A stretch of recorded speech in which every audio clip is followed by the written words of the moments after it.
Let's talk about how to make supports healthier. Hi everybody, my name is Abby. In today's video, we'll be talking about problematic abilities that definitely feel frustrating to play against just because they control so much of the gameplay within a 5v5 environment. And we'll be talking about how to make them healthier. I really don't have any other way to say this. Let's not, that we've gotten through the pleasantries of the intro. So let's get straight into the video. Now, before I tell you which abilities that we need to look at, I'm going to talk about the support role as a whole and tell you which heroes I would consider healthy and which are in a state where they are a little bit problematic. So to start us off, we got Zenyatta. Zenyatta is in a pretty healthy state. There are some things about it that are a little bit annoying, like the infinite kick and well, it does a little bit more damage than every other melee in the game. So it's a little bit annoying, but I'm okay with it. Zen is in a pretty good spot. Leave him as is. Don't ever touch him again. I think he's fine. We move over to Moira. Moira is possibly the easiest support to play in the game. There's a plethora of reasons why. I know I've had some people disagree with it, but honestly, we'll talk about that in another video because I don't want to waste too much time here. Moira is also in a pretty good and fair spot. She's a very easy to access hero who has her limits where she begins to drop off, and she's a pretty good support to flock to sometimes when you just want to take a break or play a different style of play where you might just want to feel aggressive. So none of her abilities are problematic. Her ultimate is also pretty fair. She's overall a fun to play support and I really enjoy her time from time. So Moira, thumbs up, good for you. Mercy, also a pretty easy to pick up support, but has a pretty high skill ceiling in the variety of different ways that you can use her movement. And there's a pretty high skill ceiling. Now, I know some of you are out there like, oh no, Mercy's pretty easy. Yes, using Mercy's healing and damage boost beam is easy, and most of her value comes from there. But trust me when I tell you this, when there are these Mercy players that are flying around at Mach 5, that shit is not easy to do. And if you feel it is, then I implore and challenge you to do your level best to learn at least 5 advanced Mercy super jump techs, because you won't. This stuff is actually pretty difficult to pull off, and because of that, Mercy is pretty fair. There are not necessarily many things that I would consider bad. Like, I think she's a pretty fair support. I think all the original 3 supports of Mercy, Lucio, Zen from Overwatch 1, they're pretty fair and they all have their strengths and weaknesses. Speaking of Lucio, he's the next support. Lucio is pretty fair. Like, there's nothing annoying or broken about him. He's pretty much average overall. He's okay, not too strong, not too weak, so he's fine, healthy support. 𝐓𝐈𝐈. Okay, so 𝐓𝐈𝐈 is healthy, but he does have a problematic ability in his life grip. How would we make life grip a little bit more healthier and less frustrating to play against? So the frustrating part is the invulnerability frame that 𝐓𝐈𝐈 puts around the target that he pulls away, because there are times where you can punish someone for making a crazy play that they should definitely get punished for, and it's extremely frustrating when they get pulled away from you. Now, what I would suggest, very easy fix, is because 𝐓𝐈𝐈 forms a bubble around them, you can have like the same like Zarya style of bubble gameplay idea into this, where 𝐓𝐈𝐈 puts a like 100 HP or 75 HP bubble around them, where he then begins to pull the target back. So there's still a window, while that target does get covered, there's still a window for you to be able to punish that target if you really force and focus the target that's getting pulled away. Because at the end of the day, if you don't do it, 𝐓𝐈𝐈 deserves to be rewarded for that. However, if you are able to punish the target within that, the target that was in the bubble that did make that silly play that is now getting pulled away to erase a mistake, they should be punished for that mistake. You guys understand like what I'm trying to say, right? Like, English isn't my first language, but I'm fairly certain I got my point across. Like, there are some players that just don't learn from their bad mistakes, and we want like that, like instead of the invulnerability frame having like a bubble, like, like a Zarya bubble philosophy being added onto here, will just allow the ability to feel powerful in the sense that it more often than not, it will be able to do its job. But in these like niche scenarios where you all are working together and like 5 people are focusing down that one target, they should be able to burst through that bubble and punish that target that was doing a pretty silly play. Let's say there's a Junkrat in your backline that just deleted 2, but now the 3 of you that are left can punish him, and you're about to punish him, but then 𝐓𝐈𝐈 just insta pulls him away, and that's really frustrating, right? Because like, hey, I should be able to punish this guy. He's out of position. He got away with a silly play, but we want to like punish him here, and then 𝐓𝐈𝐈 just raises it. So it's a little bit frustrating. Best way to go around that is maintaining the philosophy that, okay, you can protect the target and pull them away. That's the philosophy going into life grip. We're going to maintain that by letting it be like a mini Zarya bubble with 75 HP, or for what it's worth, you can give it like 100 HP, because like there's pretty good damage in the game and a lot of characters can do high burst damage. So give it like about 100 HP, and more often than not, because of the speed of the pull, 𝐓𝐈𝐈 is going to save that target anyway. But if somebody is good with tracking, somebody's good with flicking, somebody's good with like just like shooting that target that you're saving, they should be rewarded for it. So, and that's kind of the theme that we're doing here, because like that one Junkrat player, he should know that that was the wrong play. It shouldn't be Lifeweaver's like job to always erase mistakes. Now, like the job of a support is to enable and help you win team fights or duels. They shouldn't be using their cooldowns like in these ways where they're always trying to erase your mistake. Then like if you're that tank or DPS player that is taking advantage of support cooldowns like that, like you're just a bad player, bro. I don't know what to tell you.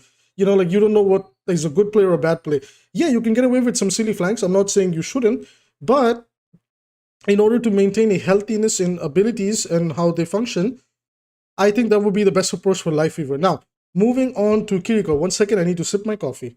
Okay, so moving on to Kiriko. I actually really like Kiriko's entire kit. I don't like her hitbox, and I don't like the invulnerability frame on Suzu. Now, here's the thing. I'm okay if they want Kiriko to be like this ultra survivable support, but at some point, some area within her kit has to give. Now, if they make her body bigger, it's going to look awkward and it might cause problems with the skins and all sorts of other things that, you know, we could dig into.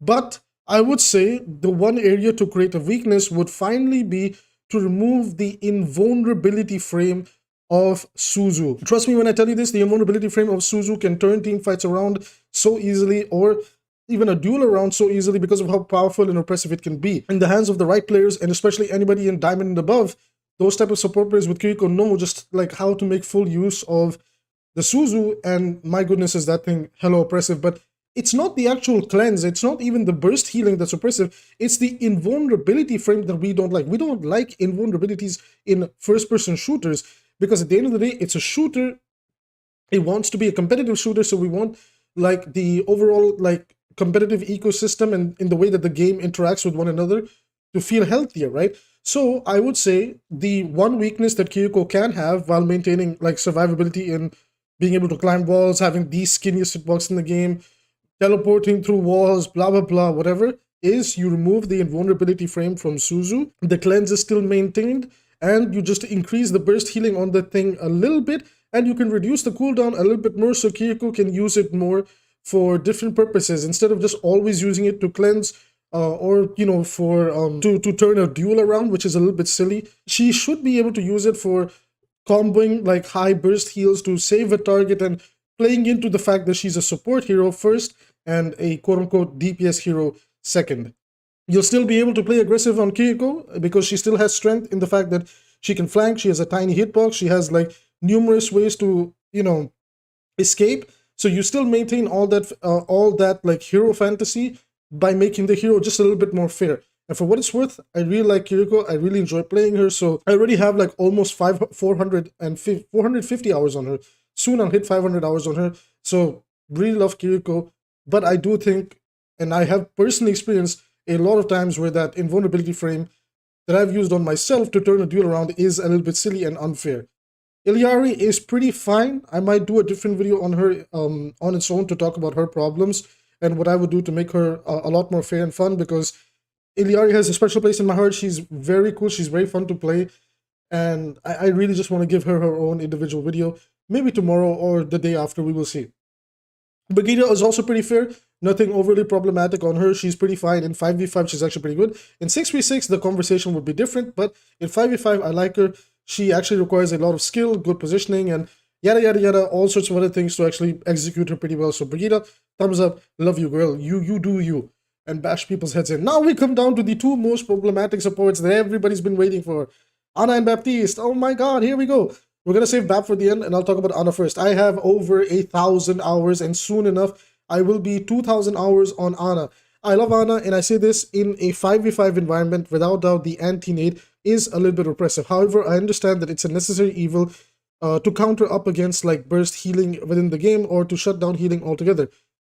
In this case, rather than having the concept of anti-healing that can immediately turn a fight around or just completely shut down like a lot of tanks in the game, I would rather that it becomes a healing reduction, and it could be like a healing reduction by 90%. You still get that fantasy that nade is a powerful ultimate that practically shuts down healing, but there will be a window for certain tanks that can respond to that. And then any tank that becomes like a little bit too silly because like anti-nade has been changed, we can nerf those tanks, right? So overall, it will affect the gameplay better, right? Otherwise, like we're in this awkward state where, like, even the developers just use Ana's anti-nade as an excuse now that, well, a nade is a thing, you know. So I don't know.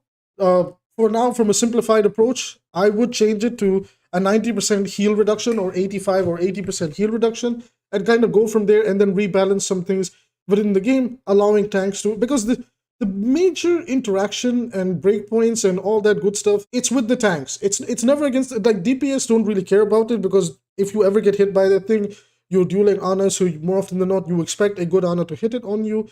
And I don't really think DPS players care about it. It's mostly tanks, and like, if a tank gets hit by it, the entire team fight gets just swept under the rug, because at that point, Ana just wins the team fight by herself, right?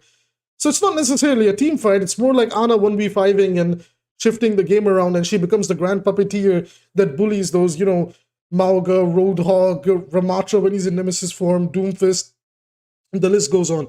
So that's what I would do for Ana. Otherwise, Ana's actually pretty fine, pretty fair. I love her. She's great. Baptiste. Oh, we dug into him on a live stream, and I'm going to dig into him again. Never mind, that sounds extremely awkward. Baptiste, I like this hero, and he is one of the very few support heroes right now in 5v5 that I particularly feel like he has no weakness. He has great mobility, no cooldown on it. He has lots of get out of jail free cards in being able to turn a duel around. He has really high AoE healing. Man, the list goes on. Honestly, the list goes on. He has pretty good burst damage. What do I want to change for Baptiste? The biggest problem with Baptiste is when Immortality Field gets used, it forces you to look at it. You cannot choose to keep dueling the Baptiste, because at the end of the day, the BAP is going to win that duel, and the longer you look at Baptiste in that scenario, the more you're wasting time where you could have destroyed the Immortality Field. So that's unfair, because that's, again, it's like that puppet and puppeteer scenario where you, on the, like, you, if you're somebody that's dueling that BAP, whether you're a flank support, a damage dealer, or a tank, you're forced to look at that thing, and if you don't, BAP's either going to get away, or he's going to completely turn that 1v1 around on you because of his high burst damage. Not to mention the support passive can also trigger and heal him up with his own high burst healing and insane mobility. My point basically is, the way I would change up Immortality Field is I would change it into a damage reduction field. This way, BAP can still maintain the strength of it being something that can reduce damage greatly. It would be a contrast to Ana's reduce healing greatly. It would give BAP a window to turn the fight around, but it would not force the person that's 1v1ing him in a scenario where they must look at that Immortality Field. And the worst part about that is in those 1 to 2 seconds, and 1 to 2 seconds is, well, 2 seconds is a lot of time in Overwatch time, especially if you play at higher levels of play like me. In that level of time, the BAP is able to burst you down with 2 to 3 clicks towards your head, or even on your body, depending on how much damage you took as you got to the BAP. So that is something that I want to take away, because it is unbearably frustrating to play against good Baptiste players that know how to abuse all these parts of a kit. So I want him to have strength in his shift. It's okay. He can have the infinite mobility. He can have the high burst damage. He can even have the high AoE heals that he does. But the weakness that I would like is in the Immortality Field. Now, then how do you maintain strength other than the fact that it becomes a big damage reduction ability? Is, again, you can lower the cooldown, and you can give the actual, like, Immortality Field like a little bit more HP. So if you use it in a big team fight, it should still be a priority to delete, because it still, like, simulates the quote-unquote immortality feeling that, oh, these guys are not dying, they're not taking any damage. But in a 1v1 scenario, it'll alleviate the frustration of, okay, well, BAP was 1, or BAP was like 1 bar, 2 bar, I can finish him, but Immortality Field came up, and now if I don't look at it, BAP will just delete me from the game. So that's kind of what I want to go around. So that's how I would rework the support abilities, everybody, and tell me, how would you do that? Let me know in the comments down below. That's it for this video. Want to support the channel for free? Subscribe and like. Helps with the algorithm, helps me grow the channel. I appreciate you guys a lot. And I'll see you in the next video.